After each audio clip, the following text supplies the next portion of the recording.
नमस्कार, मी राजीव पाटील आणि आपण पाहत आहे द रिंगल लाईव्ह. मित्रांनो, आजच्या आपल्या भागामध्ये आपल्या बरोबर चर्चा करण्यासाठी आणि मनात जी स्वप्न आहेत त्या स्वप्नांची उकल करण्यासाठी आपल्या सोबत आहेत लातूरचे युवकांचे अत्यंत लोकप्रिय असणारे नेते, महाराष्ट्र प्रदेश काँग्रेस कमिटीचे सहसचिव आणि निलंगा तालुक्यातले काँग्रेस पक्षाचे इच्छुक उमेदवार अभयदादा साळुंखे. आज आपण त्यांना बोलतो करणार आहोत, त्यांच्याशी गप्पा मारणार आहोत. त्यांना आमदार व्हायचं, आमदारकीचं स्वप्न त्यांच्या डोक्यामध्ये अनेक दिवसापासून आहे, तर ते का आहे, कसं आहे आणि ते कसे आमदार होणार आहेत या विषयावरच आपण चर्चा करणार आहोत. तर आमच्या स्टुडिओमध्ये आपलं हार्दिक स्वागत. आणि आता सध्या निवडणुकांचा मोसम आहे आणि आपण प्रत्येक गावामध्ये सध्या भेटी दौऱ्यावर आहात. निलंगा तालुक्यामधल्या कसा मिळतोय प्रतिसाद तुम्हाला या भागामध्ये? प्रचंड प्रतिसाद आहे लोकांचा. लोक अक्षरशः निलंग्यातले संभाजी आणि त्यांच्या सगळ्या कार्यपद्धतीला वैतागून गेलेले आहेत.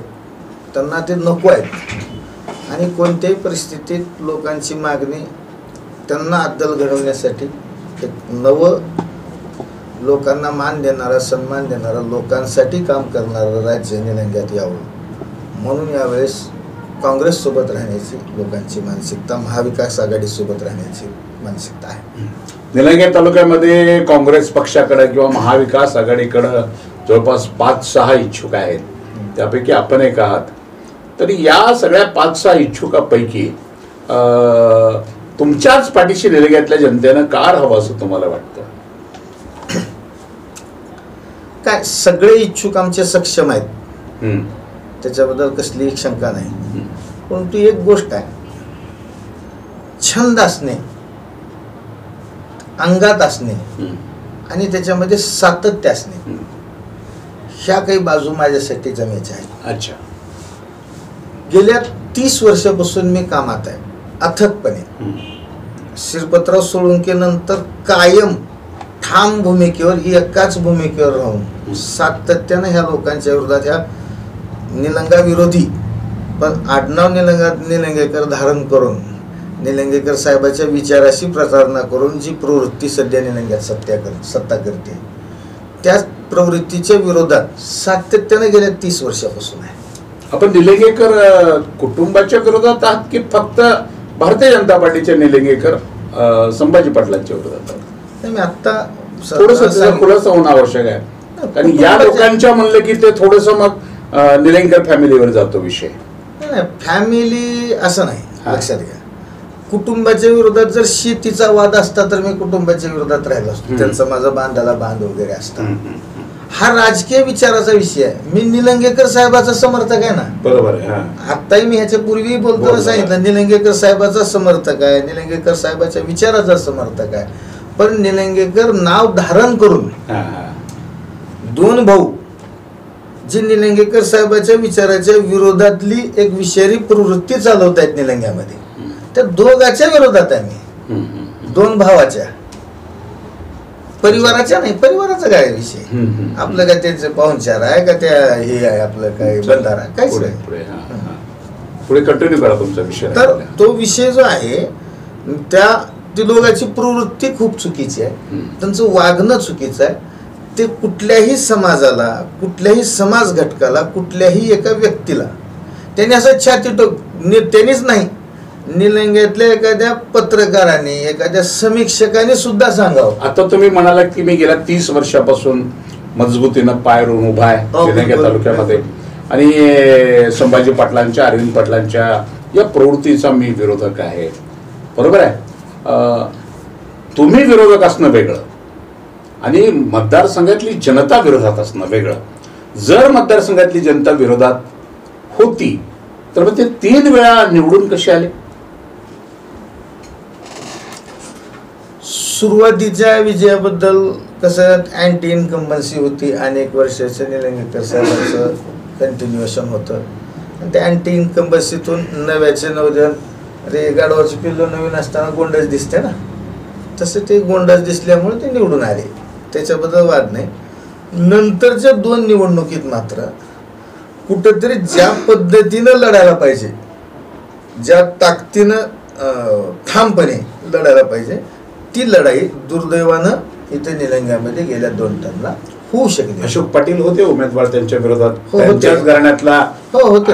ताकद असलेला, तगडा, सर्व शक्ती असलेला सगळं होतं, पण त्या सगळ्या शक्तीचा वापर कुठंतरी व्यवस्थित त्या करता आला नाही.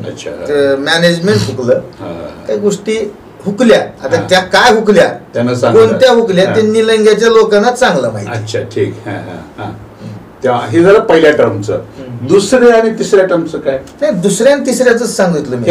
हे जे दुसऱ्या आणि तिसऱ्याचं, पहिल्या टर्मचं गोंडसपणात गेलं ते.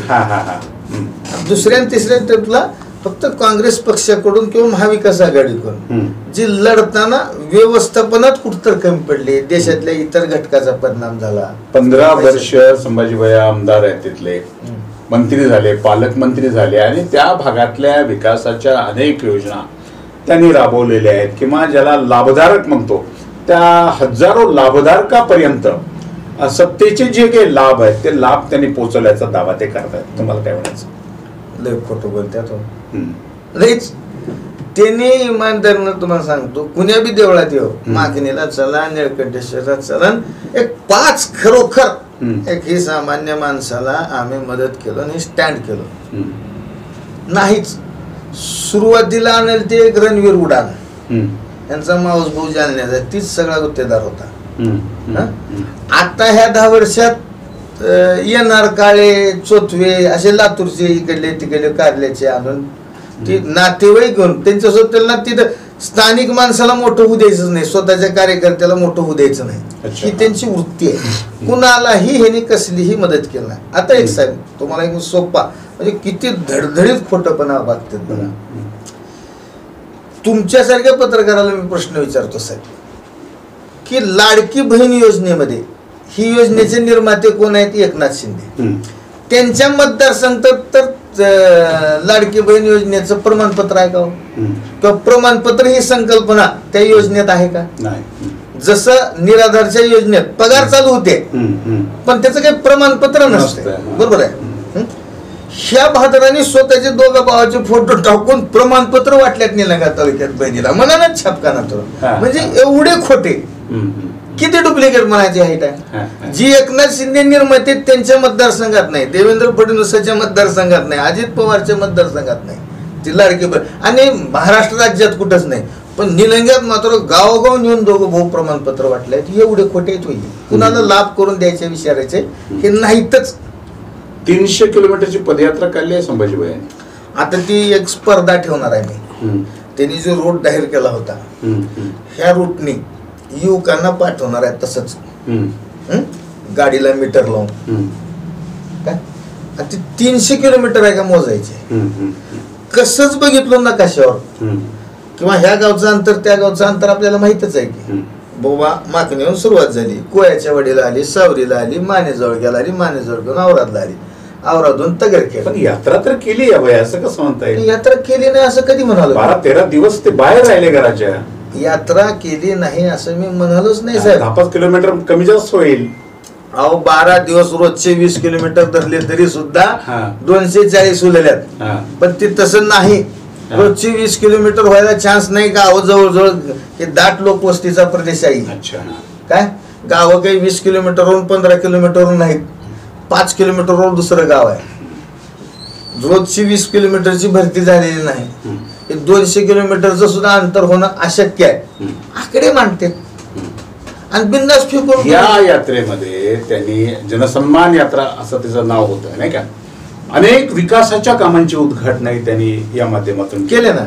आणि जी विकासाची कामं झाली होती त्याचं लोकार्पण सुद्धा या दौऱ्यामध्ये त्यांनी केलं. आणि जे विकासाची कामं राहिली आहेत त्यावर आता भविष्यामध्ये पुढच्या टर्म मध्ये मी करून घेईन असं सांगितलं. याला पण विकास म्हणणार नाही का? याला पण काम म्हणणार नाही का? खरं आहे ना, खरं खरं, अत्यंत खरं आहे. फक्त साहेब माझे हात जोडून तुम्हाला विनंती आहे, 1 दिवसाचा वेळ आपल्या टीमला तुम्ही नियम आहे 5 गावं, 5 गावं. आता आम्ही म्हणतो काय, कोण म्हणतं का, त्याने ह्या 5 गावात कुठं कुठं उद्घाटन केले, ती कामं कोणते कोणते होते, कोणत्या योजनेतून आले आणि कोण ते आणले, कोण केले. फक्त अहो ग्रामपंचायतच्या 15 वित्त आयोगातून झालेल्या कामालाही बोर्ड यांनीच लावल्यात. आणि जे 95-500 रस्ते त्या रोजगार हमीचे बुमरेंकडे जाऊन लोकांनी काय व्यवहार करून आणले काय गावोगावचे, त्यालाही बोर्ड यांचाच. जिल्हा परिषद कशाचंही असलं उगा ह्या 5 वर्षात झालेल्या कामाची यादी काढण्यात ते पंचायत समितीतून BNCतून सगळ्याकडून यादी काढून यादीनुसार ही होलवावरी जावर काय जी काही निधी आलाय ती ग्रामपंचायतचा नाही, त्यांनी भेदभावच केले नाही त्या निधीमध्ये. ग्रामपंचायतचा आहे बाबा, 15 वित्त आयोगाचा आहे, सरपंचाचा असं नाही, हा सगळा निधी आमचा. ह्या एकट्याच्या भावनेने त्यांनी सगळीकडे जोड लावले. आपण हा विषय आता बाजूला ठेवू. आपल्याला जाणीवपूर्वक कोणावर टीका टिप्पणी करण्यासाठी आपला उद्देश नाही. तुम्ही आता काय विजय घेऊन तालुक्यामध्ये फिरताय किंवा काय प्रश्न आहेत निलंगा तालुक्यामध्ये किंवा निलंगा मतदारसंघामध्ये, शिरोळानपाळ असेल, देवणी असेल, या भागात तुम्ही फिरताय, आता काय प्रमुख प्रश्न आहेत? तुम्हाला कोणती प्रश्न आठवली किंवा दिसली? तुम्हाला सांगतो, आमची एक गोष्टीत भाग्य आहे निलंगावाल्याचं, म्हणजे निलंगा देवणी शिरोळानपाळचं, की आम्हाला आदरणीय विलासराव देशमुख साहेबांमुळं, आदरणीय निलंगेकर साहेबांमुळं आणि आदरणीय दिलीपराव देशमुख साहेबांमुळं आमची सिंचनाची कामं बऱ्यापैकी झालेली आहेत. अच्छा. म्हणजे बॅरेज असते, निलंगेकर विलासराव साहेबांनी केलेले बॅरेजेस, निलंगेकर साहेबांचे कोल्हापुरी पद्धतीचे बंधारे, वेगवेगळे तळे, मध्यम प्रकल्प, साठवण तलाव, पाटबंधारे, हे सगळ्याच्या माध्यमातून बऱ्यापैकी पाण्याची व्यवस्था झाली. तिथं उत्पादन केलेल्या मालाला कारखाना जागृतीच्या रूपाने दिलीपराव साहेबांनी उभा केला. एक बाजू ही स्ट्रॉंग आहे. अच्छा. वीक बाजू आमच्या इथली तरुणाच्या हाताला काम, रोजगार ही आहे, बेरोजगारी आहे. तर त्याच्यामध्ये निलंगा MIDC दुर्दैवानं एकही उद्योग नीट अवस्थेत नाही, तो आलाच नाही. छोटे मोठे असलेले काही ती लोकांना रोजगार मोठ्या प्रमाणात देण्यास सक्षम नाही. तर तिथं निलंग्याला किमान एक तरी मोठा उद्योग आणणे, जेणेकरून गोरीगोरबाच्या मुलाला पुण्या, मुंबईला, हैदराबादला न जाता इथं स्थानिकला घरच्या भाकरी करून रोजगार मिळावा. एक शिरोळानपाळला MIDC नव्यानं स्थापन करणे, देवणीला नव्यानं स्थापन केले. आमचं देवणी जातीच्या वळूचं संशोधन केंद्र जे धनंजय मुंडेनं पळवलं, यांच्या संभाजी पाटलाच्या नाकर्तेपणामुळं ते परत आणणे. सोयाबीन संशोधन केंद्र सुद्धा तिकडं, सोयाबीनचा हब आहे आपला जिल्हा, लातूर जिल्हा, ती परत आणणे. संशोधन केंद्र बीडला. तर ह्या गोष्टी ज्या लातूरवर आमच्या निलंग्यावर अन्याय झाल्या त्या दुरुस्त करणे आणि एक या ठिकाणच्या युवकांना सगळ्या पद्धतीनं एक स्वाभिमानाची वागणूक, स्वाभिमानाचं जगणं, की कार्यालयात आमचा कुणीही सामान्य माणूस, ह्या पक्षाचा त्या पक्षाचा नाही, आज सामान्य माणूस गेले की त्यांनी बकरा आल्यासारखं ते नजर आहे त्या अधिकाऱ्याची त्याच्याकडे, का त्यांना आमदारला द्यायचे, त्याच्यामुळे त्यांना जमा केल्याशिवाय इलाज. पोलीस स्टेशनला जावा, पंचायत समितीत जावा, कुठेही जावा, हे एकदम लूट जी चालू आहे जनतेची ती थांबवणे आणि एक सन्मानाची भ्रष्टाचार मुक्त वागणूक लोकांना मिळेल अशी समाज रचना तिथं निलंग्याला देणे, शिरोळानपाळला देणे, देवणीला देणे. प्रचंड स्वाभिमानी लोक आहेत आमचे, पण या नाकाबंदीत अडकले होते. चितबी मेरी पडबी मेरी मध्ये ह्यांचा सगळा खेळ बिघडून गेलेला आहे. तर तो खेळ सुधारणे हा आमचा मुख्य उद्देश राहील. आणि लक्षात घ्या, माझ्या अंगात चळवळ आहे, माझ्या अंगात काम आहे, मला कुणी सांगायची गरज नाही. अंगात काम असणे एक प्रकार असतो साहेब, बरोबर. काय काय सुना त्याच्या काय मायापणे तिथं सासरी गेल्यावर काम करू नको म्हणून शिकवलेलं नसतं, बरोबर. किती सासून बोंबली, नवऱ्यानं बोंबली, ते तिच्या अंगातच काम नसतं, कामच नाही. आणि काही काही सुना हळद निघायच्या आधी सुद्धा सगळ्या कामावर ताबा घेतात, अंगावर घेऊन काम करतात. काही मुलं किती अभ्यास कर म्हणून त्याला यंत्रणा उभी करून दिली तर त्याच्या अंगात नसले की ते करत नाहीत, आणि अंगात असले ती दिव्या पुढे बी अभ्यास करतात, कुठेही अभ्यास करतात, कसलेही संघर्षात. आपण बोलताना तर मला सांगितलं की रोजगार, बेरोजगारीचा प्रश्न अत्यंत महत्वाचा आहे. सिंचनाचा आता फारसा महत्वाचा नाही, परंतु मला सांगा, एखाद्या तालुक्याचा जेव्हा विकास होतो त्या तालुक्यामध्ये पैसा खेळला तर विकास होतो, आणि आता होत नाही, बरोबर आहे. बाजार समितीचा विषय आपण जर चर्चेला घेऊ, लातूर पासून अगदी 16-17 किलोमीटर असणारी औसा बाजार समिती आणि लातूर पासून 35 किलोमीटर 40 किलोमीटर असणाऱ्या निलंगा बाजार समिती. औशाच्या बाजार समितीमध्ये कोट्यवधी रुपयाची उलाढाल होते. निलंग्याच्या बाजार समितीची काय अवस्था आहे? निलंग्याच्या बाजार समितीमध्ये सतत असं एक शुकशुकाट असतो. तो का महत्वाचा का विषय. तुम्हाला सांगतो, आता सध्या व्यापाऱ्याची सुद्धा पर्सनल मुलाखत घेतली, वसुली चालू आहे. अक्षरशः संचालकाने सांगितलं मला, संचालकाने, की आता आम्हाला लाज वाटल्याने संचालक म्हणून इथं बसताना तिथे एक 7 एकर जागा आहे त्या बाजार समितीत. ह्या व्यापाऱ्याकडून खंडणी गोळा करणे आणि तेवढी 7 एकर जागा हडपणे एवढंच या दोघा भावाचं टार्गेट आहे. आवरादवाले कसतर करतात. तुम्हाला सांगतो यांचं ना करतेपणा 20 वर्ष थोडा काळ नाही साहेब. तुम्ही म्हणलो ना 3 टर्म नाही, एक अक्काची टर्म आहे खासदारकीची. 20 वर्ष सत्ता मिळाली, त्याच्यातले 10 वर्ष गल्ली ते दिल्ली सत्ता यांच्याकडे आहे. औराद बाजार समिती भाड्याच्या जागेत आहे, एवढ्या संकुचित जागेत आहे, तिथं स्कोप आहे. त्याला जागा उपलब्ध करून देणं, इथल्या ह्याच्यामध्ये दुकानगाळे बांधून एक सुव्यवस्था निर्माण करणं.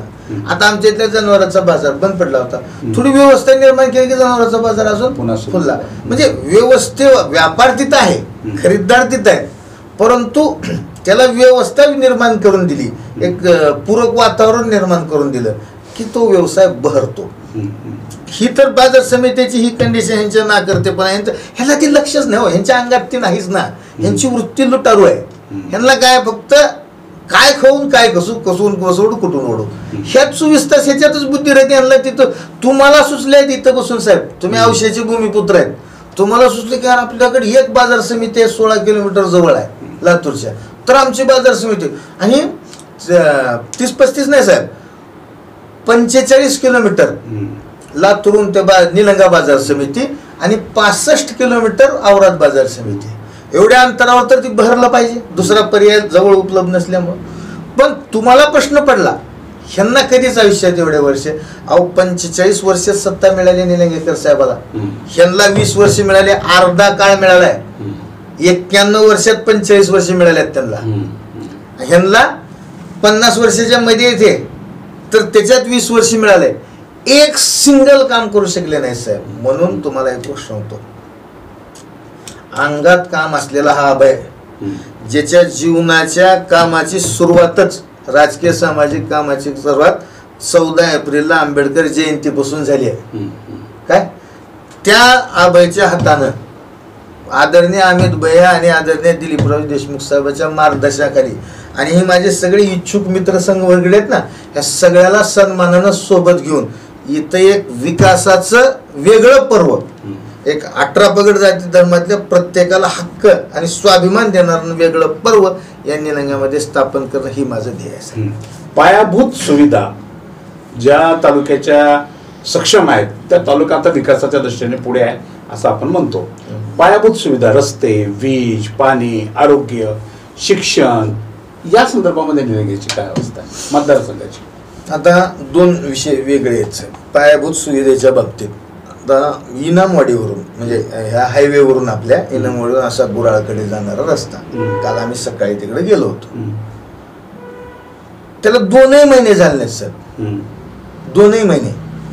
इथून 6 कोटीचा रस्ता आहे, इथून तिथून उघडलाय, अजून त्याचं पूर्ण बिल झालं नाही, काम कम्प्लीट झालेलं नाही. ओके, हा हायवे लातूर जैराबाद अजून काम पूर्ण नाही, टोल नाके चालू नाहीत. 150 बळी गेल्यात. आम्हाला दुरुस्तीसाठी आंदोलन हायवे परिक्रमा करावं लागलं, आंदोलनानंतर दुरुस्ती झाली आहे, ती अजून पूर्ण झाली नाही, त्याचा पाठपुरावा चालूच आहे. आजच सकाळी त्या MSRDCच्या इंजिनियरला अशोक इंगळे एक्झिक्युटिव्ह इंजिनियर, त्यांना बोललो की काय थातोर मातोर चालू आहे, सगळं पूर्ण झालं पाहिजे, आजच सकाळी सांगितलं. पुन्हा सगळ्यांना माहीतच आहे, ही निटूर मोडवून शिरोळ मार्गे हेळम मार्गे तिकडल्या धनेगावच्या रोडला, देवणी धनेगाव रोडला अटॅच होणारा हा मधला रस्ता 57 कोटीचा रस्ता आहे सर, मधला एक. तो अजून पूर्णही नाही, आत्ताच झालाय या पावसाळ्याच्या अगोदर, म्हणजे जूनच्या पहिल्या आठवड्यात झाला सर.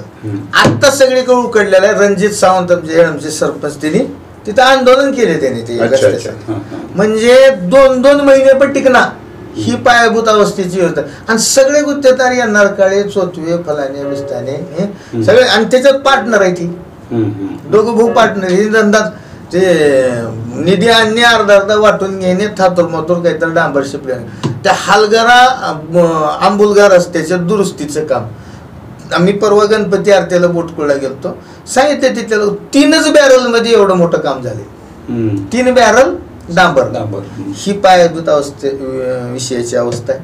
त्याच्यामध्ये आम्हाला सुधारणा करायची, दर्जेदार कामं निलंग्याच्या इमेजला साजेशीर चांगले कामं करून घ्यायचे. एक तालुक्याचं सार्वजनिक आरोग्य जे आहे त्या संदर्भात काय तर हो शिक्षण एक राहिले ती पुढे बोलू. तर सार्वजनिक आरोग्याची व्यवस्था अशी आहे, उपजिल्हा रुग्णालय निलंग्याचं कधी कोणती गोष्ट असते कधी नसते. बिचारा स्टाफ सुद्धा तिथले डॉक्टर सुद्धा येतो काय त्याच्याकडे लक्षच नाही, तिथून काही मिळत ना त्याच्यामुळे त्याचं काही देणं घेणं नाही. ही इमारत निलंगेकर साहेबांनी ग्रामीण रुग्णालयाची तिथं ह्याला आपल्या औरादला बांधून ठेवली आहे. सगळी सुसज्ज इमारत आहे. फक्त मनुष्यबळ आणि काही साहित्य लागणार ते सुद्धा ह्यांना गेल्या 20 वर्षात त्यांच्या कारकिर्दीमध्ये यांना तिथं उपलब्ध करणं झालं नाही. ते आर्यच पूर्ण क्षमतेनं औरादचं चालू नाही. शिवरानपाळच्या आर्यचं सुद्धा तीच गोष्ट आहे. ग्रामीण रुग्णालय शिवरानपाळचं पूर्ण क्षमतेनं चालू नाही. दिवणीला सुद्धा वाताहत आहे. तिथे 1-2 डॉक्टर स्वतः व्यक्ती चांगली त्या दिवणीला आणि निलंग्याला मिळाल्यामुळे त्यांनी कसं तर त्यांच्या पातळीवर सध्या. पण शासन म्हणून लोकप्रतिनिधी म्हणून ज्याला जी सपोर्ट पाहिजे त्याला जी ताकद दिली पाहिजे ती देण्यात पूर्णपणे हे आमदार अयशस्वी ठरलेले आहेत. ही आरोग्याची अवस्था आहे. आपण शिक्षणाच काय बोलत होता. शिक्षणाच्या बाबतीत साहेब, शिक्षण ही आमच्या तालुक्यातलं एवढा गंभीर विषय बनलेला आहे. मला अनेक गावातून प्रत्येक गावातून 100-150 कुटुंब आज लातूरमध्ये राहतात. नवरा सासू सासरा इथं गावात त्यांनी शेती कामधंदा, बायकोला तिथं ठेवावं लागलंय लातूरला. ती बायको लेकरं राहणार, त्याला 25-30 हजार रुपये महिना खर्च आहे. ह्यानं बिचारा मोटरसायकलवर येणं जाणं, त्याच्यात ही लातूर जैराबाद मृत्यूचा सापळा असलेला हायवे आणि कौटुंबिक वाद सुद्धा उरले आहेत जावामध्ये. तिला इथं ठेवलं हिला इथं ठेवलं का, ही का परवड होते शिक्षण इथल्या मला सांगा. लोकांची इच्छा आहे आपल्या लेकर, आता तरी एकच लेकर आहेत. हम दो हमारे दो मध्ये एक पोरगी मेजर आहे. त्याला शिकवण्यासाठी मायबापाचा जीव तडपडला आहे. त्यांना 12 भानगडी किती आर्थिक संकट आलं तर लातूरात ठेवल्याशिवाय इलाज नाही.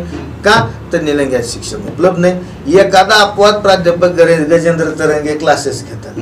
त्यांच्यासारखं जर एखादं आपण अजून एक ते डावरगावे एक झाले. काही लोक खाजगी पातळीवर प्रयत्न करतायत काय, त्यांचा जर अपवाद सोडला तर इथं शिक्षणाची व्यवस्था नीट करण्यासाठी इथं अनुदान तेवढंच आहे, सुविधा तेवढ्याच आहे, सगळंच आहे. नीटपणे प्रयत्न निलंग्यामध्ये झालेला नाही. त्याच्यामुळे औरादची संस्था तो बऱ्यापैकी काम करले. आमच्या साकोळची जिल्हा परिषद शाळा साहेब देशी केंद्राच्या थोडी चालली रिझल्ट आहे साकोळची. पुन्हा मला वाटतं बोरोळची शाळा दिवणी तालुक्यातली. असं काही गावच्या शाळेत ना, तांबरवाडीची शाळा, म्हणजे काही गावच्या शाळेने तिथल्या स्थानिक लोकांनी तिथल्या स्टाफनी स्वतः प्रेरणेने जिल्हा परिषदेच्या शाळा आदर्श घडवल्या. अनेक आहेत बरं अशा. तुम्ही आता प्रत्येक क्षेत्रामध्ये निलंग्याचा विकास झालाच नाही असं म्हणताय. हो आणि संभाजी रावणे तरी जाहीर सभेमध्ये तुमचे नेते अमित देशमुखना जाहीर चॅलेंज केलंय की एका व्यासपीठावर बसू आपण, तुमचे 5 तरी कामं दाखवा म्हणतात की तुम्ही आमदार झाल्यापासून 15 वर्षात तुम्ही काय लातूरचा विकास केला नाही किंवा लातूरात तुम्ही काहीच करत नाही, तुम्ही निलंग्याला बोट दाखवता का, अशा प्रकारचा लय लपूट आहे तो आमचा आमदार. तुम्हाला खरं सांगतो असं बोलणी का करू सांगा. जाहीर सभेमध्ये दिले त्याच टाउन हॉलवर नाही रेल्वे बोगी प्रकल्पाच्या वेळेस मी स्टेज मंडप मारून पेंडॉल मारून थांबलो होतो. सगळ्या शहरात बॅनर लावून सांगितलं होतं, ऐकून गेलं तर बॅनर बघावं म्हणून की रेल्वे बोगीचं जेव्हा उद्घाटन चालू होतं त्यावेळेस की या इथं समोर, कारण ह्याने सुरुवातीला म्हणले लाखो रोजगार मिळतील, पुन्हा म्हणले 50,000. मी पुन्हा पत्रकार परिषद घेऊन विषय केला 25,000 रोजगार पर्यंत आले. 25,000 मिळतात म्हणून मला सांगायसाठी या इथं आमने सामने चर्चा करू म्हणून सांगितलं. आले नाही, शिपुडवाला गेले. साहेब तुम्ही एक सगळीकडे तुमची रिंगणची नजर, ही रिंगण लाईव्ह नाव आहे, तर तुमची नजर सगळ्या जिल्ह्यावर लाईव्ह असते. तुमच्या नजरेनं तपासा साहेब, कोरोनामध्ये ही कुठं होते सांगा तुम्ही. कोरोनामध्ये दोन्ही भाऊ बिळात होते. कोरोना संपल्यावर हळूच असं ते सापास बोट करते तसे हळू झाले. आणि कोरोना योद्ध्याचा सत्कार जी श्रीकांतला आणून युद्ध संपल्याच्या नंतर आणि जे काही आरोग्य खात्यातले लोक काही इकडले तिकडले काही सामाजिक असे 10-20 लोकांचा जी श्रीकांतला आणून सत्कार. संपूर्ण कोरोना काळ कुठे गेले? एक तुम्हाला मी नावानिशी सांगतो. प्रकाश पाटील वांजरखेडकर लातूरचे, त्यांचा मुलगा दानवे साहेबाकडे पी आहे.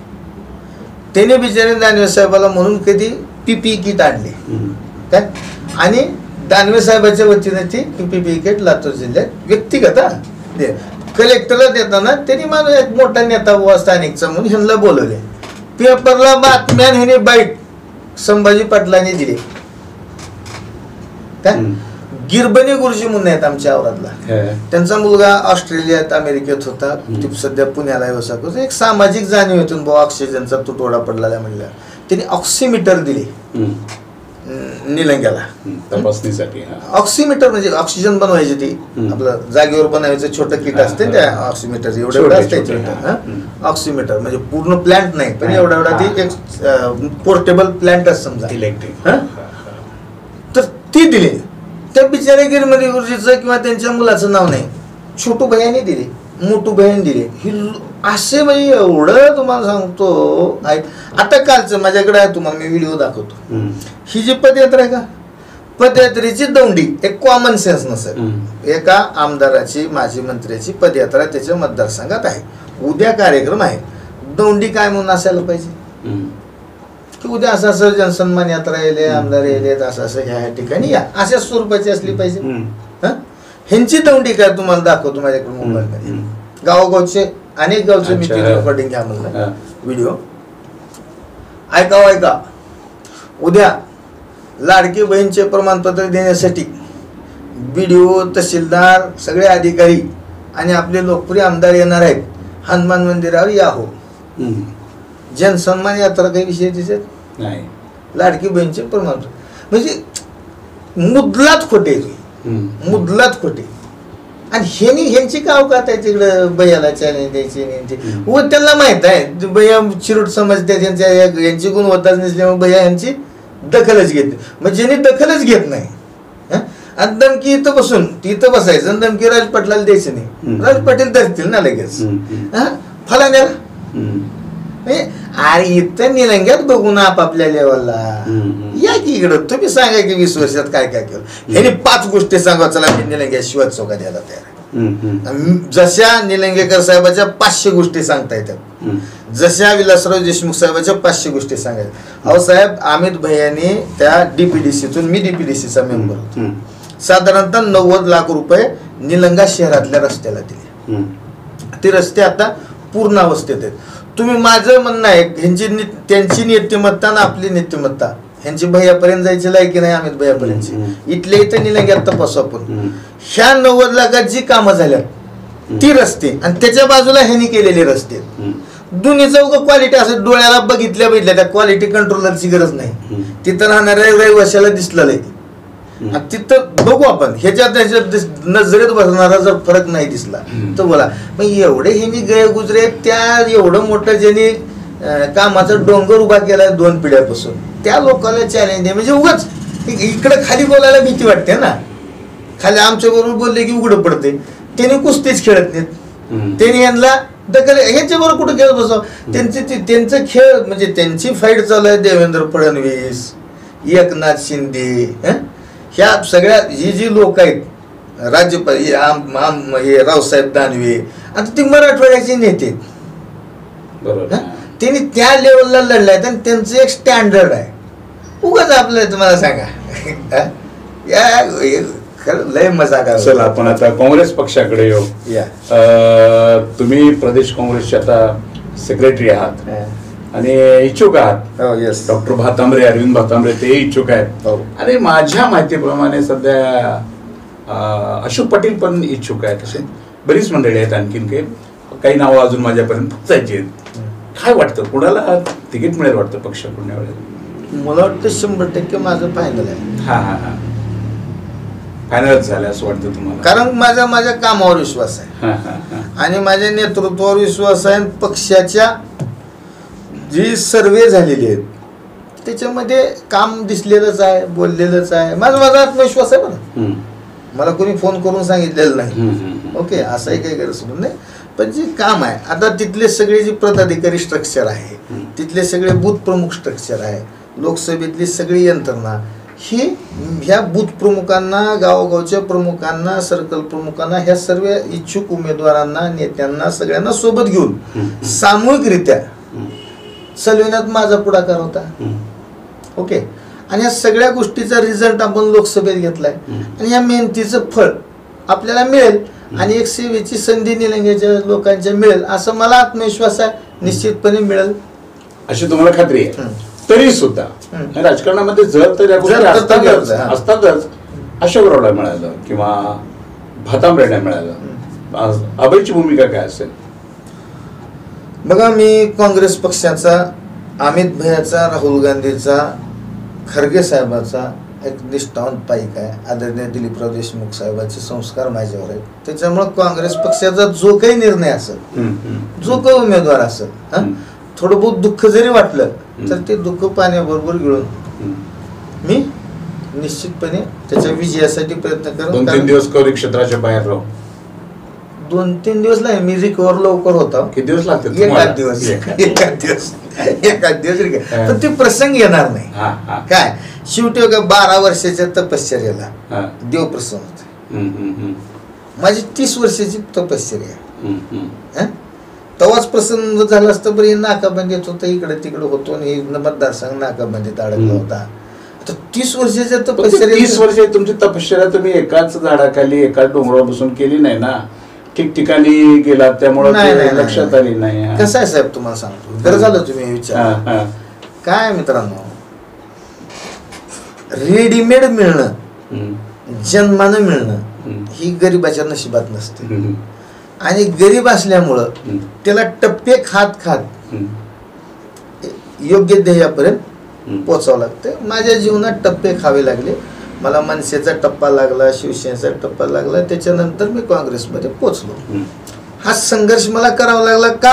मी प्रस्थापित नसल्यामुळं, माझ्या मागे कुठली परंपरा नसल्यामुळे गरिबाला ती सत्व परीक्षा द्यावी लागली. बाकी मनसेतही मी माझं योगदान दिलंय की बाबा मनसेत लाभाचं पद घेऊन मी कमवलो, गब्बर झालो आणि तिथून पुन्हा शिवसेनेत गेलो, शिवसेनेत अजून काही लाभाचे पद घेतलो, तिथं खाल्लो गेलो, गब्बर झालो आणि आता ढेकर द्यायला काँग्रेसमध्ये आले. असं नाही ना. मनसेतही गुन्हे घेऊन, जेल भोगून, लोकांसाठी संघर्ष करून, शेत विकून, 12 भानगडी करून, पैसे घरचेच लावून, कष्टाचेच लावून मनसेतही काम केले. तसंच शिवसेनेतही काम केले.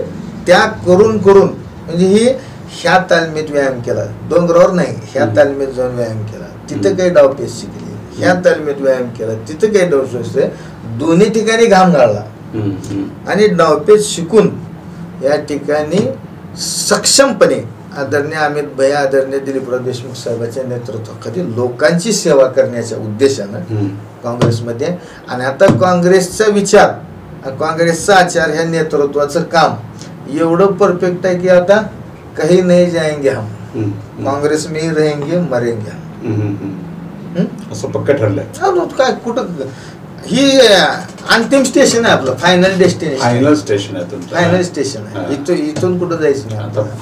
काय आपल्याला मिळो न मिळो, काँग्रेसचा सच्चा पाईक म्हणून. निलंगेच्या जनतेला तुम्ही आता या निमित्तानं, आजच्या मुलाखतीच्या निमित्तानं काय आवाहन करणार? निलंग्यातल्या सुजाण जनतेला विनंती करतो की आपण एका वेगळ्या दुष्टचक्रात अडकल्यामुळं गेल्या काही वर्षापासून आपला विकास हा खुंटलेला आहे.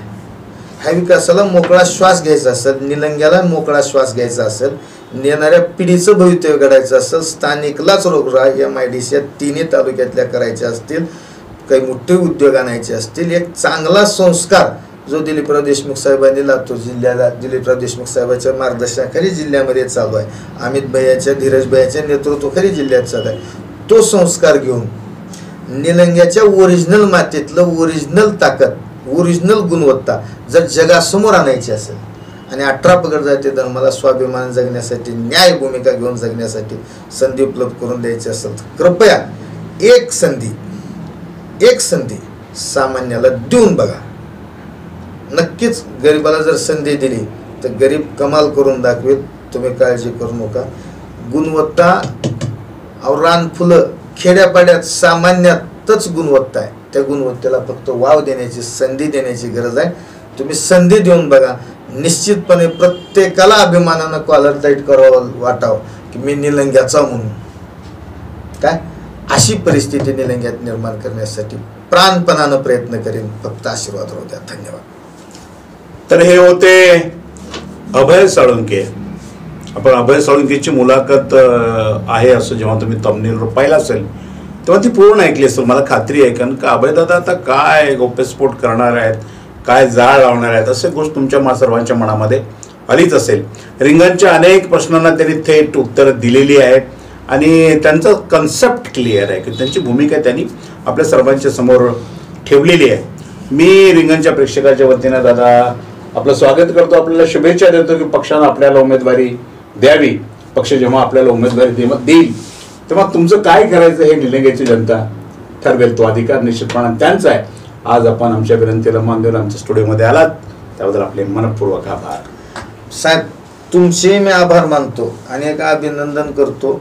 लोकसभेत साहेबांनी जी प्रिडिक्शन 48 लोकसभा मतदारसंघात केली ती सर्वाधिक तंतोतंत करेक्ट प्रिडिक्शन करणारे आपले राजू पाटील साहेब आहेत. आणि आपल्या जिल्ह्याचे भूमिपत्र एक राजकारणात ज्यांची तडप आपण बघितली होती त्यांनी आज एक पत्रकारिता आणि वेगळ्या ह्या इलेक्ट्रॉनिक माध्यमातून काम करतायत. राजू पाटील साहेब आम्हाला सगळ्याला लातूर जिल्ह्यातल्या असंख्य माझ्यापाशी तुम्हाला तुमची त्यांची ओळख नसलेल्या अनेक डॉक्टर मंडळींनी सुद्धा, लातूरच्या निलंग्याच्या वेगवेगळ्या वकील मंडळींनी, तुम्ही तुमचे चाहते एवढ्या मोठ्या प्रमाणावर बनले तर तुमचं प्रिडिक्शन लोकांना आवडतं.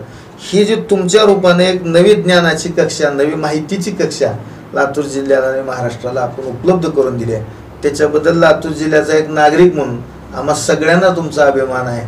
आणि तुमच्या ह्या वाटचालीस आम्ही मनपूर्वक रिंगण लाईव्हला आणि आपल्याला शुभेच्छा देतो.